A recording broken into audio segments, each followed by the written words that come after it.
¿Qué tal? ¿Cómo está? Mi casa es su casa. Desde aquí le doy la bienvenida una vez más en esta que es ya la quinta semana transmitiendo conclusiones y desde aquí, pues porque yo me quedo en casa el tiempo que sea necesario, lo seguiremos haciendo. ¿Y usted se queda en casa? Si puede, hágalo. Sobre todo cuando escuchamos que incluso en el invierno de este mismo año puede haber una grave complicación, de acuerdo a autoridades de salud en Estados Unidos, porque entra la temporada de la gripe y entonces también continúan las infecciones y contagios por el coronavirus. Mayor razón para pensarlo así, ¿no? El aislamiento, el distanciamiento social. Si puede hacerlo, hágalo.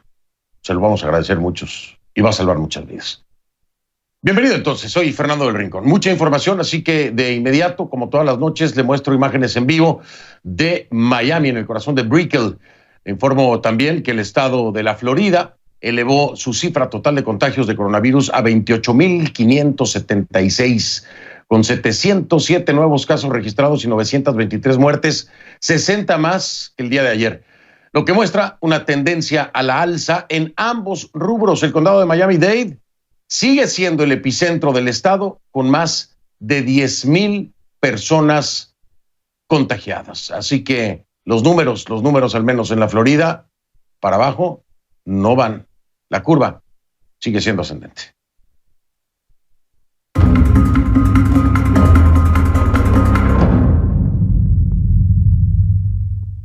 Y le pido que a partir de este momento me acompañe utilizando la etiqueta numeral Conclu COVID MX3. Conclu COVID MX3.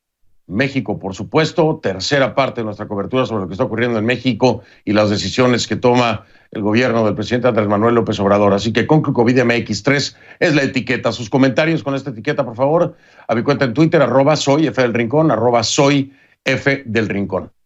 Por el efecto letal del coronavirus han muerto más de 183,000 personas en el mundo, más de 183,000. Pero cabe esperar el fallecimiento, desgraciadamente, de muchas más. De igual forma, más de 2,6 millones se han contagiado. Los efectos de esta crisis, sin embargo, pues sobrepasan con creces las cifras que reportamos a diario. Sí. ¿Por qué? Bueno, es que debido a la pandemia de coronavirus, el mundo podría enfrentarse a situaciones de hambruna de proporciones bíblicas. Esto en cuestión de meses, no es por alarmar, es una realidad, ¿no? Y no lo decimos nosotros, la ONU advierte que la pandemia empujará a 130 millones de personas más de las que ya hay al borde de la inanición, es decir, sin tener absolutamente nada que comer. Más de 130 millones de personas, ¿eh? Y otros 500 millones que pueden caer en la pobreza. Esa es la otra pandemia. El tema de la economía trae este tipo de consecuencias y desgraciadamente en nuestros países de América Latina los índices de pobreza en la mayoría de los casos son muy altos. Imagínese usted ahora con economías paralizadas y con gobiernos que hacen recortes precisamente para ahorrar y poder encarar el tema económico. Por eso es que hay razones de sobra para ser responsables y disciplinados. Por eso le recuerdo todas las noches desde aquí, desde mi casa, sigo trabajando. Y si tengo que quedarme aquí el tiempo que sea necesario, lo haré, porque puedo. Hay personas que no pueden. Si usted puede y no lo está haciendo, piense un poco más. No es por usted, es por los demás. Hoy por hoy, esta experiencia de vida, lo primero que debe enseñarnos es que las cosas que estamos haciendo no son por y para nosotros. Es por y para los demás. Para proteger a esas personas de la tercera edad. Para proteger a esos trabajadores indispensables. Para proteger a esa gente pobre que tiene que salir a buscarse la comida. Si usted puede quedarse en casa, hágalo, porque hay quienes, aunque quisieran, no pueden. Y cuando muchas personas toman en cuenta esta reflexión, la entienden así, la interiorizan, también hay esperanza. Algo muy importante en este momento. La Organización Mundial de la Salud sostiene que en América Latina aún hay tiempo para evitar brotes masivos sí se toman las medidas adecuadas. Y cuando le digo que se tomen las medidas adecuadas, no estoy hablando solamente de los gobiernos, estoy hablando de usted también. Hay que tomarlas. Y tampoco hay que esperar que un gobierno le diga cuáles son las medidas. Usted las conoce. La Organización Mundial de la Salud las ha dicho hasta el cansancio y los noticieros y aquellos que nos dedicamos a informarle lo hacemos también hasta el cansancio. Lo seguiremos haciendo porque aquí nadie se cansa.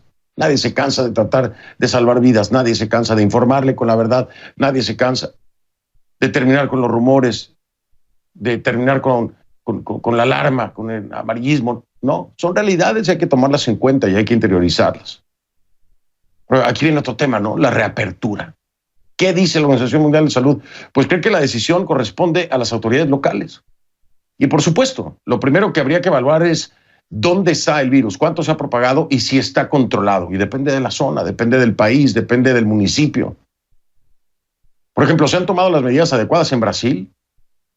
En la ciudad brasileña de Manaus, en el estado Amazonas, el virus está fuera de control. El alcalde dice que la situación es crítica, pero que pese a ello, no han recibido ningún tipo de ayuda del gobierno federal, del gobierno de Bolsonaro. Según el funcionario, los hospitales ya no pueden atender a los pacientes que necesitan tratamiento y las personas han empezado a morir en sus casas. ¿Les suena conocido? Este fue un tema que le trajimos. No es exclusivo de Brasil. Lo vimos en Ecuador. Ahora está pasando en Brasil. ¿Cuál será el próximo país? Espero que ninguno. Ahora, esto en Brasil ha llevado a acabar esta fosa común. La ciudad realiza más de 100 entierros al día, debido al coronavirus. Esto de acuerdo con la alcaldía. Antes de la pandemia el promedio eran unos 30 diarios, 70 más al día. Lo que ocurre en Brasil parece que le preocupa, aunque usted no lo crea, a Nicolás Maduro, quien citando la situación en Manaus ordenó reforzar la protección en la frontera. Según dijo, con la medida busca garantizar el cerco epidemiológico, sanitario y militar. Aunque Maduro debería preocuparle más lo que pasa dentro de su país, por supuesto. Pero bueno, al menos se está poniendo atención en esa frontera con ese riesgo que tiene que ver con el coronavirus. Pero habría que atender muchísimas otras cosas antes dentro del país. En fin. Este miércoles, por cierto, se registraron protestas y saqueos en el estado Sucre. Ahí las personas denunciaron que están pasando hambre y a eso se suma el alza en los precios de la comida y las enormes dificultades para acceder a combustible en medio de la pandemia.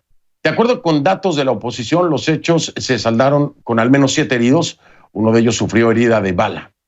CNN se comunicó sin éxito, por supuesto, con las autoridades para tener más detalles de la protesta. Y en Estados Unidos el virus sigue avanzando. La Universidad Johns Hopkins contabiliza más de 839,000 casos y más de 46,000 fallecidos. Esto en Estados Unidos, 839,000 casos y más de 46,000 fallecidos. Pese a eso, muchos estados y ciudades, aunque no lo crean, están abogando por la reapertura. Como por ejemplo en Las Vegas. Imagínese usted en Las Vegas una reapertura en este momento. Bares, casinos, espectáculos masivos. Mire usted, hay funcionarios que hasta piensan que lo que pasa en China no ocurrirá en sus ciudades. Ya le decía yo, una de ellas es la alcaldesa de Las Vegas, Caroline Goodman. Defendió la rápida reapertura de ¿qué? Casinos, hoteles, restaurantes de la ciudad. Y eso lo hizo en CNN, en entrevista con CNN, porque según ella dice, Las Vegas ha lidiado durante años con virus. Pero, ¿con cuáles? ¿Como este? No, nunca contra uno como el coronavirus. Eso es una realidad. Cuando en CNN se le mostró la propagación del coronavirus dentro de un restaurante en China, su respuesta fue inverosímil, imperdible. ¿Sabe qué dijo? Dijo, esto no es China, esto es Las Vegas, Nevada. Eso sí, la alcaldesa quiere los casinos abiertos, pero cuando se le pregunta si ella iría a uno a exponerse, se limita a decir que ella no juega. Conveniente, ¿no? Como ella, hay más. Ella no es la única. El gobernador de Georgia, Brian Kemp, republicano, y un incondicional del presidente Donald Trump, está también a favor de la reapertura. De hecho, la ordenó, pero hoy Kemp no contó con el apoyo del presidente. Trump, después de pedir enérgicamente la liberación, porque así lo dijo, la liberación de varios estados, que ya conlleva otro significado.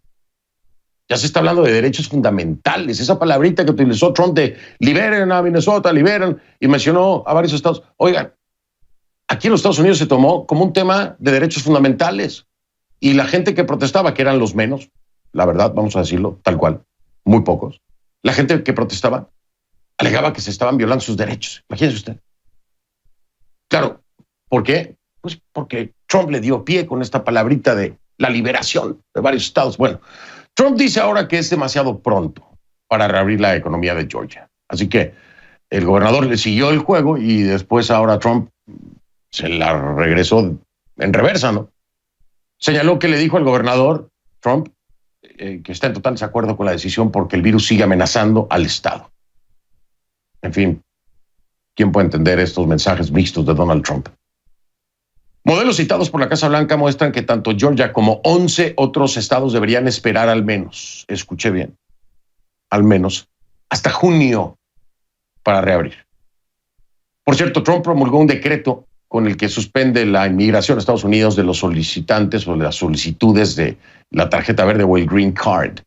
La prerrogativa considera que este tipo de inmigración supone un riesgo para el mercado laboral de Estados Unidos tras el brote del coronavirus. Esta suspensión durará 60 días y no afecta a los trabajadores que entran al país de forma temporal. ¿Por qué hizo esto Trump desde su perspectiva y qué tiene que ver con el mercado laboral? Bueno, porque como está la economía, cómo está el índice de desempleo, cómo está, Trump dice, bueno, vamos a frenar este tema de los green cards para que el trabajo que se empiece a generar sea para los estadounidenses, primero, antes que para cualquiera. Esa es la decisión, la orden ejecutiva, el decreto que precisamente firma Donald Trump. Vamos a hablar en la semana más a fondo acerca de esto, por supuesto con un abogado de inmigración para entender todos los ángulos, porque sé que hay muchas personas preocupadas, me lo han estado preguntando. Tendremos el tema, por supuesto. Pero vamos de inmediato, si le parece, con las cifras de la pandemia en América Latina. Como siempre lo hacemos todas las noches, un repaso en orden alfabético. Vamos a iniciar con Argentina.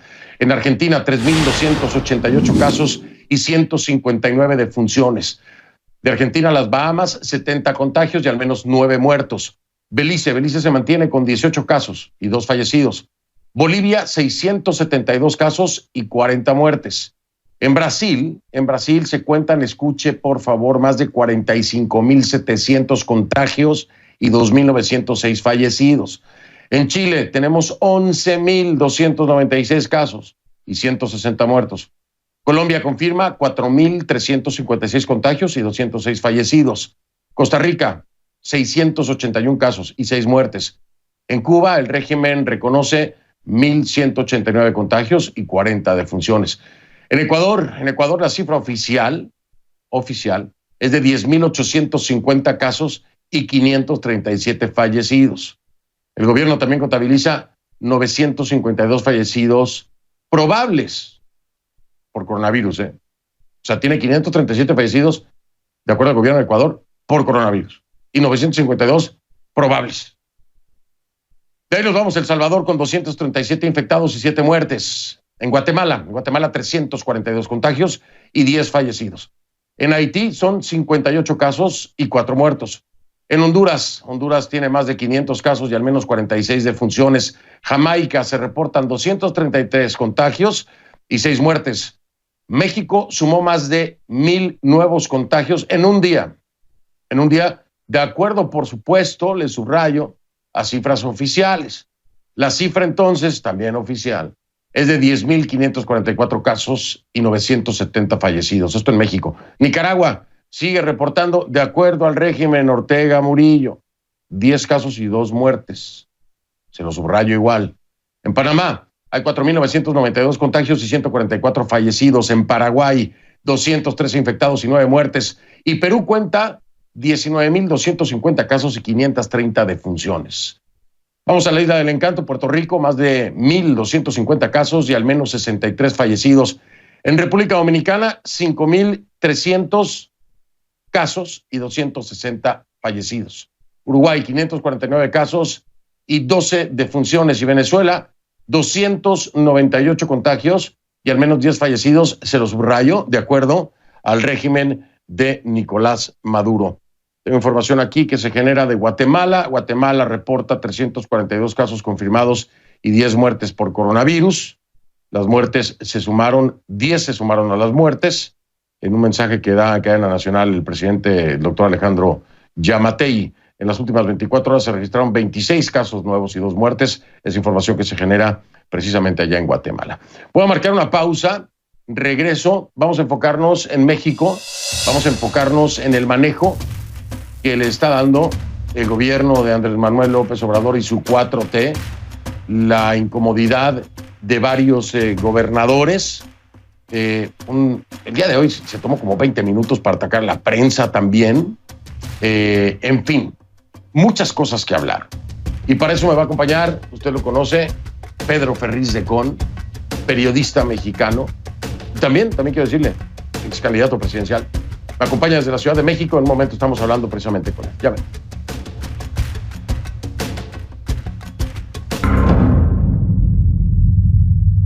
Le recuerdo la etiqueta ConcluCovidMX3. El hashtag es ConcluCovidMX3. Las cifras de infectados por coronavirus en México aumentan con rapidez. Este miércoles el subsecretario de Salud, Hugo López-Gatell, informó que a la fecha hay 10,544 casos confirmados y 970 fallecidos. Esto de acuerdo a las cifras oficiales. Además hay unos 9,000 casos sospechosos y muchos otros que no han sido contabilizados. ¿Por qué? Ya le explicaba yo ayer, por falta de pruebas, ¿no? Entonces, también este tema de, el registro viene de aquellos que son tratados médicamente. Los sospechosos los mandan para la casa y entonces no quedan dentro del registro de la cantidad de contagios. No hay manera de registrarlos, pues.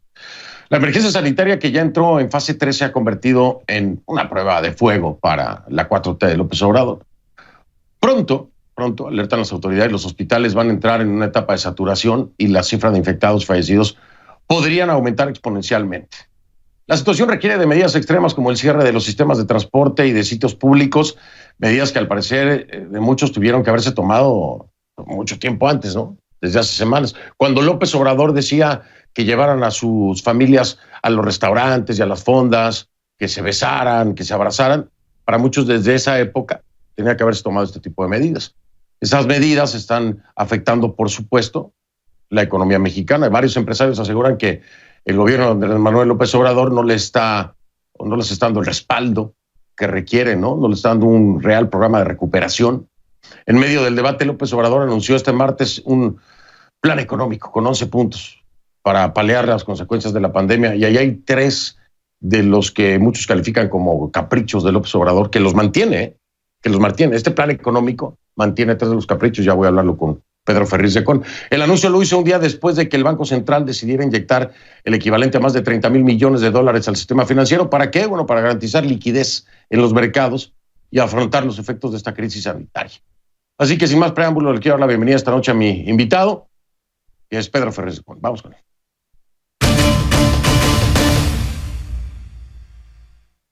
Pedro Ferriz de Con, periodista mexicano, también ex candidato a la presidencia, en vivo desde la Ciudad de México. Pedro, ¿cómo estás? Buenas noches. Me da muchísimo gusto escucharte, querido Fernando. Haciendo home office aquí todo el mundo. Así estamos, yo estoy saliendo desde la casa, así que bienvenido a mi casa, Pedro. Yo lo sé, bienvenido aquí a la mía, para ti, para todo tu auditorio. Y tu staff también. Gracias, qué amable, Pedro. A ver, de entrada, salgamos de esta polémica del golpe de Estado. Salió un audio, ¿no?, en el que estaba tu voz y la de otras personas. Estás hablando de un tema con empresarios, entonces después confirmas tú que sí, efectivamente, esa llamada la tuve, ese audio es mío.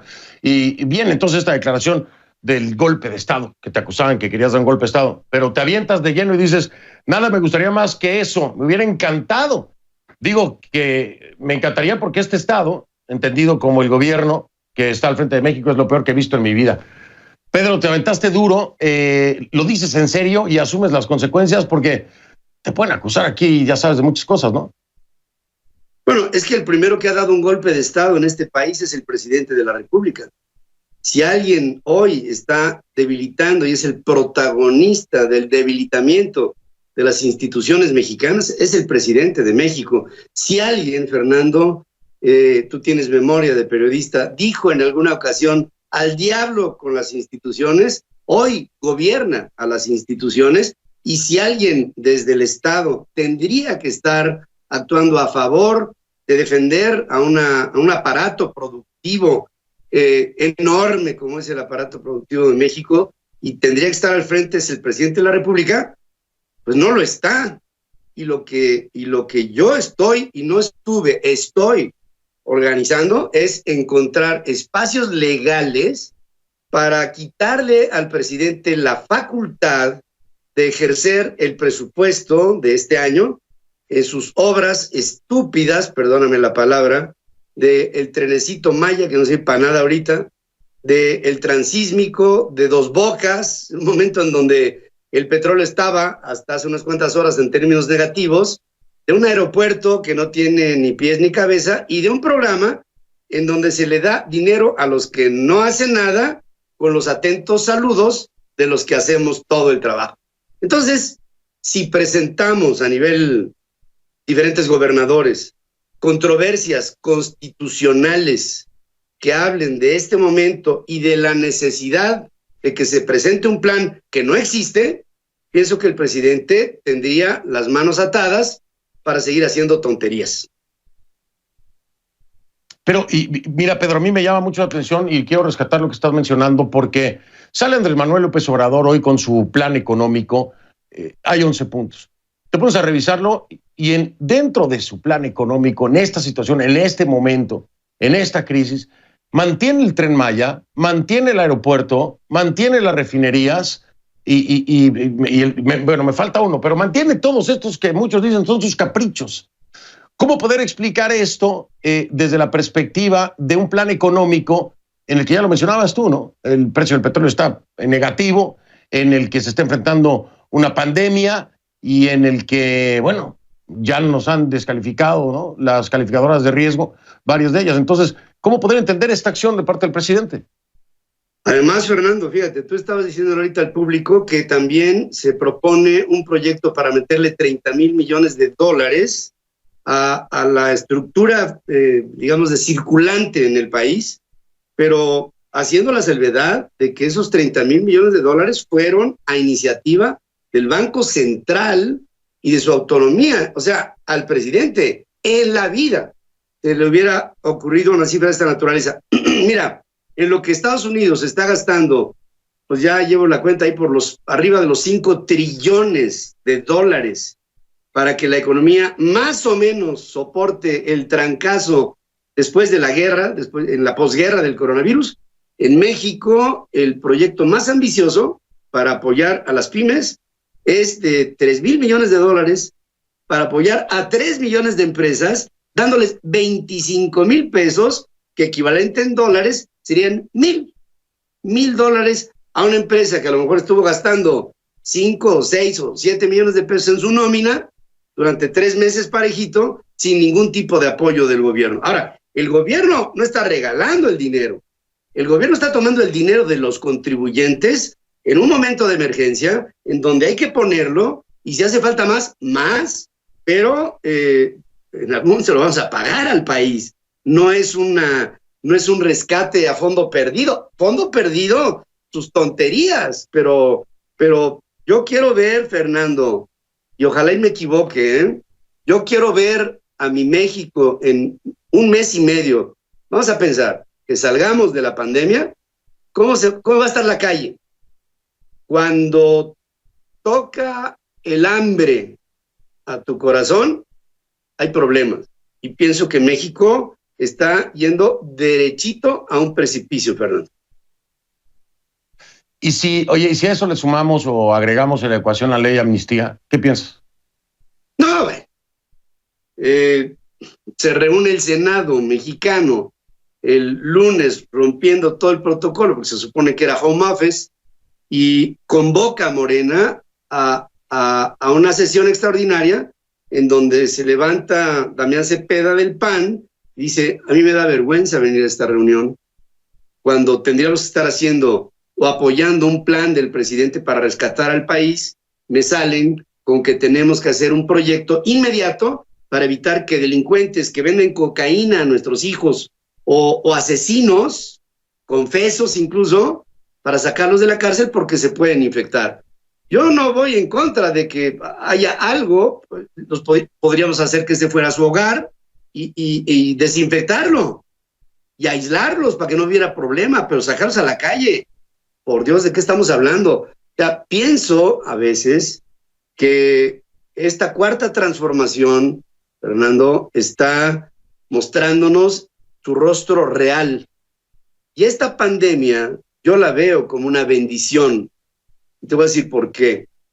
Porque ya no hay duda de que la agenda del presidente de la República es como objetivo tomar la cabeza de los países del Foro de Sao Paulo y a este país, desde donde te estoy hablando, ya lo ha convertido en un país de ideas socialistas. Y entonces, vuélveme a preguntar si voy a permitir como mexicano que esto siga adelante, y mi respuesta será otra vez, de ninguna manera. Voy a marcar una pausa, Pedro, si me lo permites, para regresar y entender desde tu punto de vista y de primera mano, porque has estado en contacto con empresarios mexicanos, hacia dónde proyectan sus negocios, hacia dónde proyectan una solución ante la 4T, López Obrador, o cuáles son los planes, cuál va a ser la manera de ejercer presión precisamente para poder rescatar sus negocios. Por ahí algunos que tú y yo conocemos están pensando en irse del país por la situación que está atravesando precisamente México. Pero regreso, hablamos con eso. Pedro Ferriz de Con, periodista mexicano, me acompaña en vivo desde la Ciudad de México. Ya ven.